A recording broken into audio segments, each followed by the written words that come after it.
Well, hello there. Greg Smith here. I'm going to create a little video here to work and help, if you're an adjunct professor at Southwestern, I'm going to expose you to some of the best practices, and this is some of the training that I'm doing with our residential faculty and with our flexible courses and everything having to do with some best practices as they relate to Blackboard and doing things in Blackboard that make your life easier as a professor and helping your students be successful and enhance their experience in the online or the digital classroom is really what we're talking about.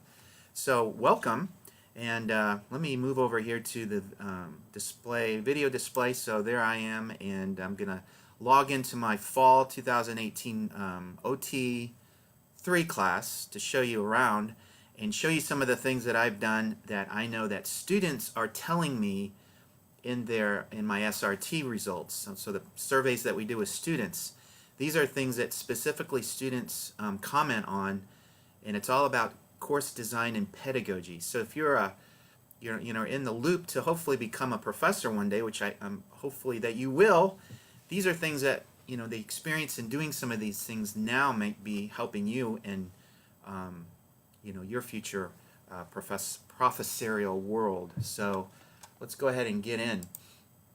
So this is my Blackboard course, and I'm just assuming that you know how to get into your Blackboard course. Let's just do display only, so you don't have to see my overly red face.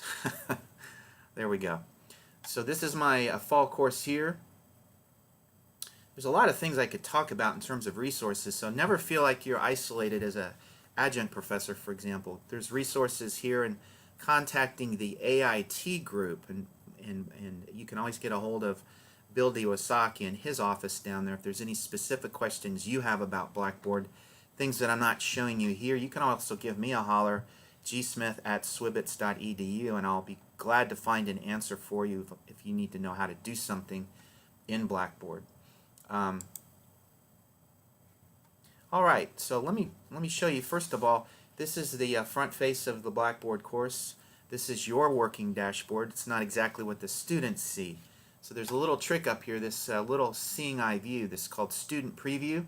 Click that link and you can always see your class through the eyes of your students. And that allows you also, if you build in any automated quizzes or tests, you can check all the links and click into your class, make sure there's no breaks. And as you can see, by clicking the Student Preview, that cleans up the navigation pane. Here's really the heart of the class as it's designed. You need to know that all of these behind the navigation pane here to the left, as you can see, those can be customized. Those are hyperlinks into your class. So the big idea here is for example, in my case, I'm dealing with a lot of online students as well as residential students. But for all of those students, they want a nice, clean, and tidy way of finding their way around your class. So you can see I organize, and all of these things line up. These headings line up specifically to categories that I give them in my course syllabus. It always starts with a well-designed syllabus, and if you're interested in seeing mine, just give me an email and I'll send you an example of the syllabus that I use for my classes. Any other significant heavy hitter assignments like midterm and final, I'll just create a navigation pane link right direct to those things. And in my case, I have a Zoom link, so that's my way of providing a synchronous live experience for some of my distant students who want to join me on Monday nights from 6:15 to 9. So let me just turn off the exit out of that preview mode and show you what's under the hood here. So in order to make all of those things happen, you can do this. You can create a content area. A content area is basically this space here. You click that and it opens up to, you're basically showing your students something in the big box. It always defaults to the announcement page. So these are all announcements I create for my students. And basically in communicating to my students, I'm allowing my students to email me direct, and I'm also emailing them. Every time I create an announcement, I'm also emailing my students, and they're getting something in their Swibits Office 365 student email account. Always tell your students that they're responsible for checking that account and maintaining it. so that they're always up to in the know with regards to anything that you've changed in your class. If they fail to check that, then it's on them. It's never on you as a professor, just so you know that. So any of these things can be, there's a drop-down menu, and I can rename the link, hide the link, or delete the link. So that's all something that you ought to do now in getting your class ready for spring. Now let me show you what's under the hood here. Go back to student preview. Now I'm a student, and I'm navigating around the class. Here's something that's a little, very helpful for your students. I deal with a lot of online students, so I'm thinking in terms of retention. I'm wanting to do things intentionally in the design of my class so that my online students can find things 1 or 2 clicks in. So I'll organize my class by weekly folders, time-stamped, and in alignment with the class schedule that I put in the syllabus. So the students will click in. Now, what you've noticed already is I give a little splash of color to my click-in experience. I call these things hallway conversations that I can have, especially if I've got distant students. And it helps with my residential students. So this is a way of bumping into my students and sharing with them a little bit about me.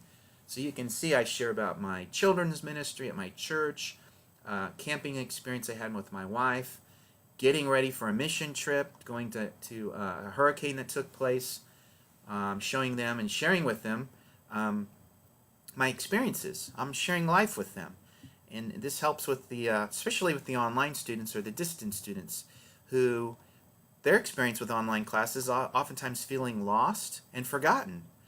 But you're actually reaching out to them, sharing life. In other words, they're getting to know you, the professor, throughout the course of the semester. And every time they click in, there's another opportunity to learn something about their professor, which they tell me they like. All right, so what's in these folders? So you can see, here's what I do. All the course links to anything that's assignment related or information related, I'll contain in a weekly folder. So there I start with my quiz link, PowerPoint slides, which I give my students in advance, any other announcements, the group discussions, which we'll talk about in a little bit later, and also the video links to my recorded course content. All right, it's probably not the best example because that was a homemade video, but here we go. Let's see, go into week 10. Yeah, that's a little better example. So these, some of you might be in the business of creating these. This is a stream link, so Stream's built into Office 365. The nice thing about Stream that we're using, if you're into delivering course content through video links, Stream puts a layer of security on it. So they have to be a Southwestern student registered in your very class in order to click that little circle and activate the video.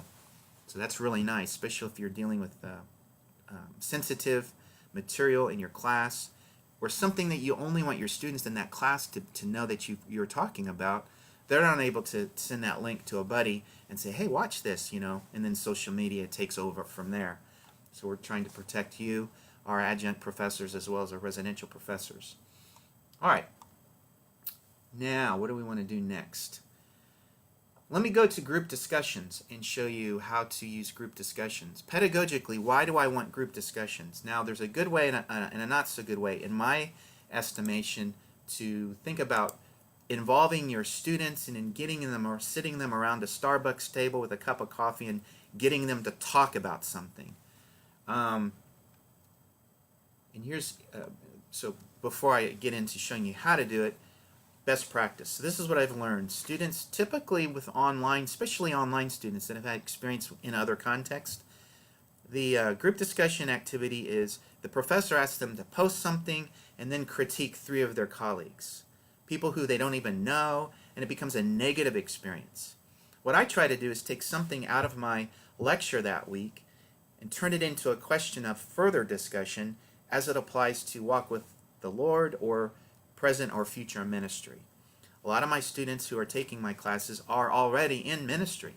They may be residential students, maybe not. They're out there in West Texas, overworked youth pastor, or the missionary in North Africa who's just been asked by the local authorities to leave her city. She's going to be off grid for 3 weeks. Hey, it's a new world out there. We're engaging these students all the time, and I'm thinking about how to design an activity that's beneficial for all my students. So what I'll do is I'll take a question out of lecture for that week, spin it into an application type discussion exercise around one question, and I ask them to post one time. And I'll ask Blackboard to divide my group of 182 students into groups of, small groups of 10 students at the beginning of the semester, and then we'll ride those groups throughout the whole semester. What I find is that develops esprit de corps. In other words, my students never see that they're one of 182, they're one of 10. And they're in a small group, and they get to know that group of 10 throughout the course of the semester. So every week they're sharing ideas about ministry tips, best practices in ministry related around my topics that come out of my lectures that week. I think that's probably a really helpful thing, and it's not so time consuming, and they're not having to type all the time, and it's a quick in, quick out. All right, so how do you do that in Blackboard? You go down to users and groups over here, and then you're going to click groups, and I may not go all the way down. Now I've created this dashboard for my group of 182 students, but what you're going to do is you can let Blackboard randomly enroll your students. Do this on the first day of class. There's a way to add your late enrolled students. I'll show you in just a second. But if you select the cap to 10, Blackboard will take your group of students and randomly assign. So that works well. So once you do that, you can manually enroll your students. If you go all the way up to the right-hand corner, you'll see something called All Users. It's kind of hidden up there along this gray bar. Click All Users, and that opens up another dashboard. Now you can see student-specific, what group they've been assigned to, and if you go to the very end, if there's students that are unassigned, what you can do is add them to a group. Do you all see that? Oh, you can't reply. I'm assuming you can see that down here. So that's the way to add students who are late enrolled, or if you want to manually assign your students to a group. If there's any reason to assign specific students, you can do it that way. And once you do, you create this dashboard for your students, and I'll create a course link here with weekly discussion groups. Now, the student click-in experience, they're only going to see the group they've been assigned to, not all of the groups. So when I click in, one thing I want to show you under the dashboard, you can drop down Edit Group, and then here I'm going to turn off the tools that I don't want them to see. That just cleans up the dashboard. They're only seeing the discussion board, and that's what shows up when they click in. So let's go back to that dashboard. So now I'm a student, I'm clicking in, I'm in group 1. You can see because I've cleaned it up, they're only seeing this, and they click in. Now students can upload their pictures if you require them or ask them to, and it's they can see themselves when they interact with each other. Alright, so now we're clicking in.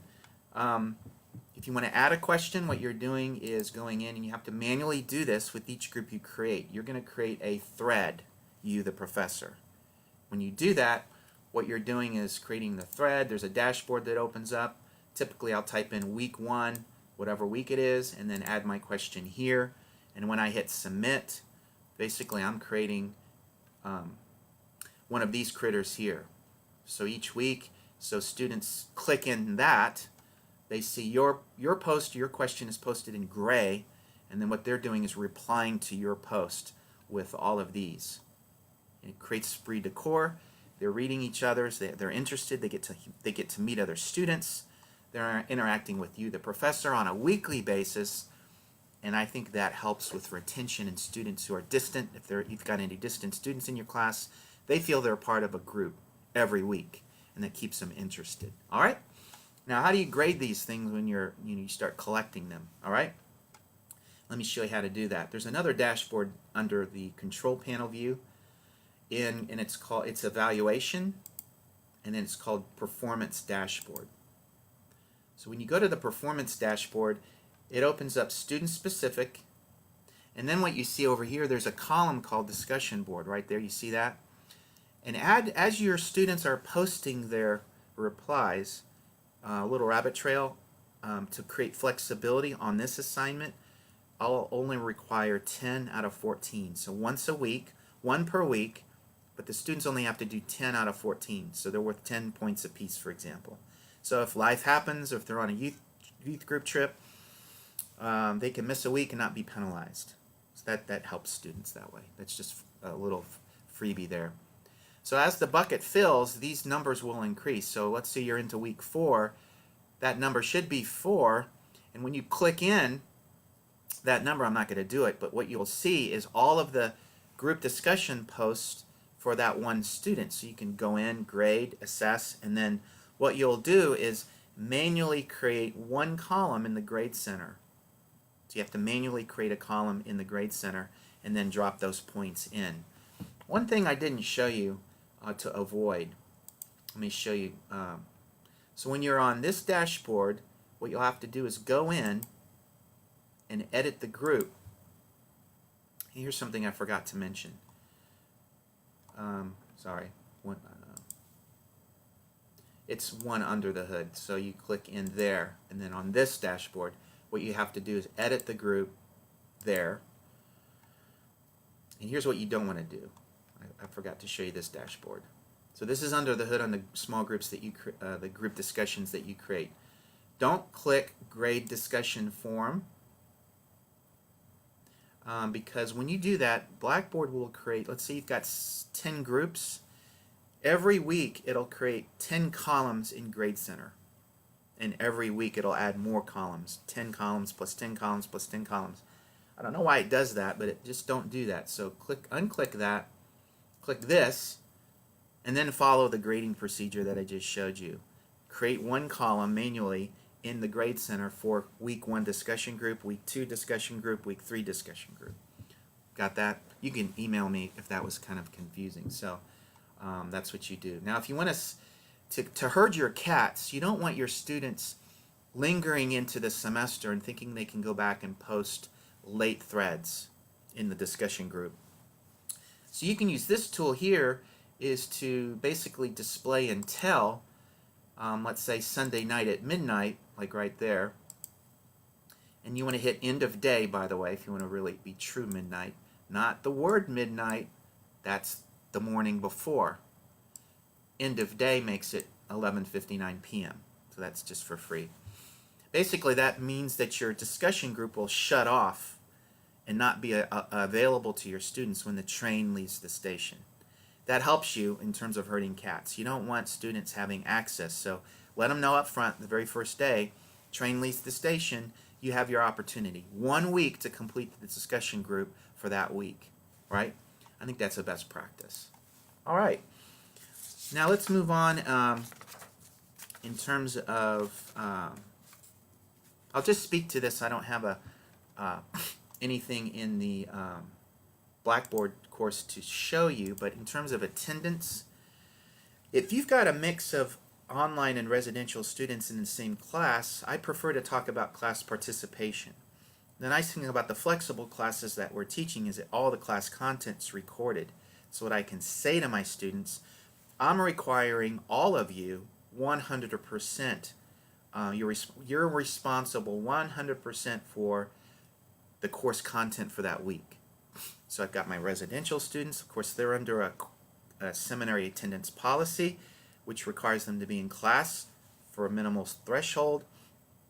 But my distance students, I'm speaking to them, and really at that point all my students are required for 100% of the course content. In other words, what I'm talking about in class through my lecture. And if they miss class, I say email me out of courtesy, let me know what's going on, if we can pray for you, kids are sick at home, but you can watch the recorded class content later in the week. And that's the advantage. If you're teaching one of those flexible courses as an adjunct, for example, I know some of you are this spring. All right, let's move on to another thing in Blackboard. And by the way, I'm going to send you screenshots for a lot of the things I'm showing you in active motion here that you'll be able to read with my speaker notes narratives underneath. The slides are in color and all that. And you can look at it again later. Let me show you and talk to you about quizzing. Let's see here. There we go. Quizzing. So tests and quizzes. Let me go back to show you. And as I showed you before, what you're basically creating for your students is a quiz or test link here. When you create this thing here, this is a course link to a test or a quiz that you've built into Blackboard. Now, if you're like me and you're teaching 182 students, you want to take full advantage of the automated features of Blackboard. So the nice thing is you can automate your quizzes. For example, what you see here is a reading quiz, which I've created from the assigned reading for that week. So I've assigned a textbook. You may have supplemental reading, but whatever it is, you can very easily build in a quiz in Blackboard with true, false, multiple choice and allow it to be automated for your students. So Blackboard will create a column in the Grade Center once you set up the quiz, and it's basically, once it's created, it does its job for the whole semester. Now let me show you how to do this and some best practices along the way. So you're going to create your test or quiz down here in the Course Tools section in the Control Panel view. You're going to go to Test, Surveys, and Pools, and then go to the test buckets here. Call it a bucket because it's what you're filling with things like this. Now let me show you what's under the hood. And you're going to build your test here first. You might import tests from a previous semester that involves the course copy loop. And if you need extra help there, just give Bill Iwasaki a holler. But you're going to build your test. You're going to name it, give it a description and any instructions for your tests.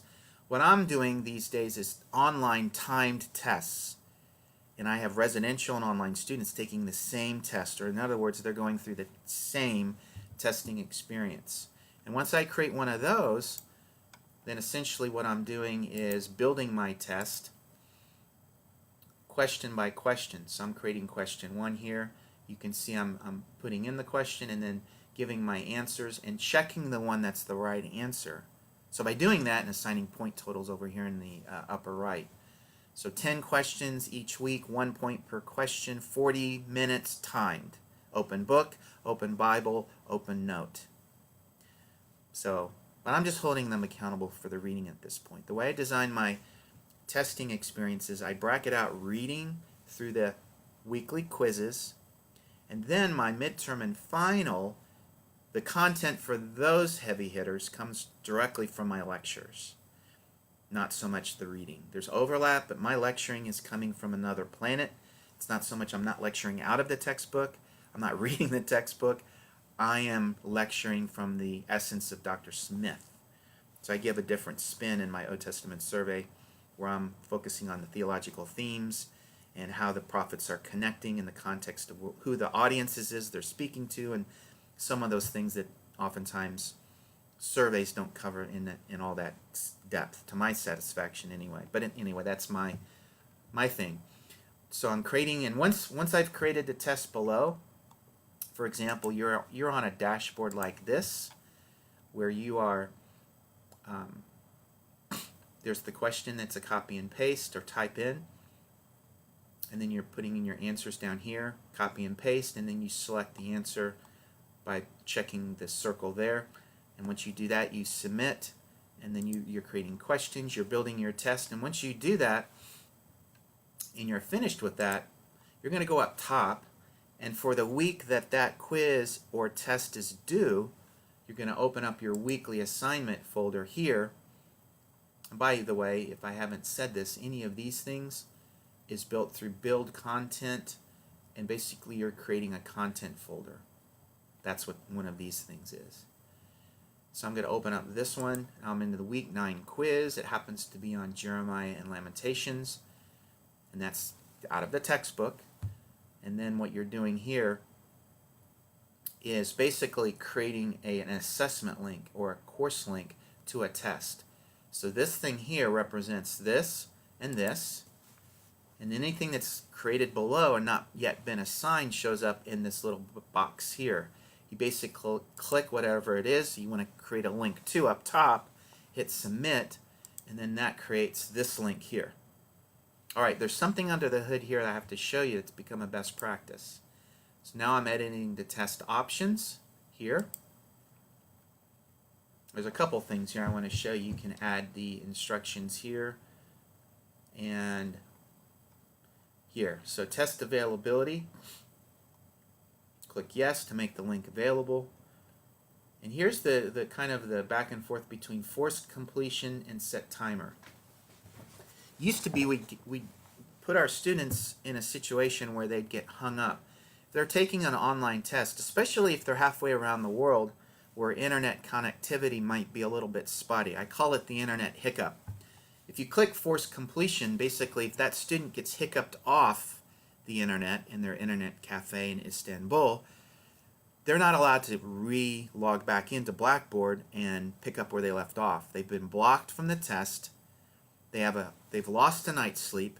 They nervously email you, but it's halfway around the world, so you're in bed, and you're not waking up until and looking in to your inbox until after you've finished your morning cup of coffee. So they think they failed their class for about 6 or 7, maybe 12 hours. So just don't click force completion. Click set timer, and there's my 40-minute quiz. And then when you do that, basically they may lose a minute or two logging back in if they get hiccuped off, but when the internet comes back, they can log back in, pick up where they've left off, and finish the quiz without emailing you. I have 0 complaints with that process. Here's another thing that you'll do in creating a midterm or a final, which is essentially the same thing as a quiz in Blackboard world. You can create a test window by checking that box, clicking the day of when the test goes live, always clicking midnight because that's the morning. That's when the day starts, right? And then clicking the calendar for when the test window ends, and then ending with end of day, which is 11:59 p.m. on that day. You can set up the start and stop time for a test window. And I do that for my midterm and final. So I'm never proctoring tests in the classroom. All my students are taking the midterm and final as if they were a distant student. What that does is it frees up another lecture for me, at least 2 full lectures during the semester where I can give more content. Here's something that's a nice benefit for students who are in your class who may have special needs or learning disabilities. You can find that student through test availability. Let's say it's this student here who's requested more time for a test. So you can go in and add more time for just that one student. Or if they have a request, they're going to be on a mission trip during the midterm test window, you can basically adjust the test window for just that student. And when you do, it's saved and you don't have to worry about it. So that's just another thing there. All right, one more thing on the test. I didn't want to get out of that yet. Editing the test options. You can create a feedback loop for your students. It's would be, in my mind, part of the built-in automation feature of Blackboard. Down below, in the results and feedback, I'll just check all of those boxes across, leave that as the default, and hit submit. And then in the process of building the question, when you were building the quiz, for example, there's a feedback box that you can basically add a narrative. If you missed this question, here's why. Or here's the right answer and here's why. Or the answer to this question is found on page whatever in the textbook. Whatever you want to say. And that becomes part of the automation. So if the student misses that question, you can give them a feedback right away and it's part of the automation. Now here's the trick. For the midterm and final, I don't want students to see the feedback that I give them, especially on essay questions, or really any test question, until I finish the grading of the midterm and final. So let me show you how to kind of create the hard stop on that. So I go to Grade Center, and once my midterm or final have been created in Grade Center, it creates the column, and there's the column, and here's basically a result of all the grading that I did. But what I can do is go to the drop down for that column and hide from students. You can see it just went to a line there. That means my students can't see that column in Grade Center. So if there's anything I need to hide from students until I finish grading, hide it. When you've done your grading, unhide it. And then students can basically click in the hyperlink number when they see that it's been graded and understand why did they miss points. So now you can avail them to the feedback loop that you've created in the automation of your test. So let me unhide this. There we go. Now let's say I'm a glutton for punishment, and in this last semester I had 182 students. I gave a final exam with 5 essay questions. Can you believe it? Who would ever want to do that and maintain their sanity? So let me show you an easy way to grade these things. So in the drop-down menu, right there, you see grade questions. Now what I'm showing you here is a way to efficiently, as a professor, grade essay questions through the automation of Blackboard. There's some nice dashboards that Blackboard makes available. The basic idea is grading one question at a time. So by doing that, you increase the objectivity for you, the grader, as well as the efficiency and the readability of the answers that the students provide. They're typing at home when they take your midterm or final. When they're typing an essay question, it's better than for them to write because their hands cramp. And nobody writes with pen and paper anymore. They're typing. So let them do that. It's just an advantage to your students. And they can even spell check. So you can tell your students, type out their answer in a Word document, spell check it, then copy and paste the answer back into the answer text box that's created by Blackboard. So here I'm going back to grade questions. So now my column is hidden in Blackboard and I'm grading. There's a nice dashboard first that shows you all of the questions that you've built into Blackboard. And then this, for you, the professor or the grader, is a hyperlink to another dashboard. Click that number. Now it shows you student specific. Or you can hide the student names if you want to be fully objective. Or if, in the case of me, my son is taking my class. Now I only see students. The word student instead of the student name. So here I go to edit. There's a point total box that I type in, the point total right there. There's the answer that I can read because it's been typed. Oh, it's so easy on the eyes now. And here's the time saver for me. Do you see this box here? This is the feedback box. What I've done is basically copied a standard. Here are some of the things I was looking for in your answer. Should I have taken off any points? Anything you want to type in there. And then what I do is bullet point out all of the things that I was looking for with scripture references, and it's bulleted out for that essay answer. And at this point of grading for me, it is a right-click, copy, and paste into Blackboard. And if I want to personalize or customize the feedback, I can type in at this point and then copy and paste, right-click, copy, paste. So it's a time saver for me, but it's a benefit for the student. Because I don't get the students very rarely who come back and challenge me, hey, you took off points and I don't know why. I want to argue with you now, the professor, because I think you took off too many points. Essentially what I'm doing here is demonstrating to the student, I'm surprised that the professor didn't take off more points. Something like that. All right, and then that becomes a very efficient step because there's the next student, read, read, read. Type in my, by the way, type in my points, copy, paste, go to the next student, read, read, read. Take off points, and here's why. Right-click, paste, read, read, read. Oh yeah, take off points, right-click, copy, paste, type in points. And you find your happy place. You can very efficiently grade essays in this manner, and it works really well. So it's just one question at a time. All right. I think I'm almost to the end here. You've been very patient. There's some things that I'll show you. There's another look on page 31 in the follow-up document that I send you. Talks a little bit about some resources in Blackboard. If you're interested in investigating other kinds of questions other than multiple choice true false, there's other kinds of questions. They just require manual grading. But if you want to jazz it up for your students, there's some things on Curriculum Builder. Curriculum Builder, I'll just show you where to find it. So if I'm creating something, let's say there's some supplemental reading in any of my weekly folders. I can go to Build Content and Curriculum Builder. Can't show you a Curriculum Builder. It used to be something here. Now it's turned off, so let's just scratch that. Last but not least, concept-wise, I call it Retention Week. So if you're interested in tracking your students, this is really important if you have online students who you don't want to get kind of lost or prevent them from feeling like they've been ignored or neglected. What I'll do is use the Grade Center as a tool for retention. This might be something that you can use in your teaching future.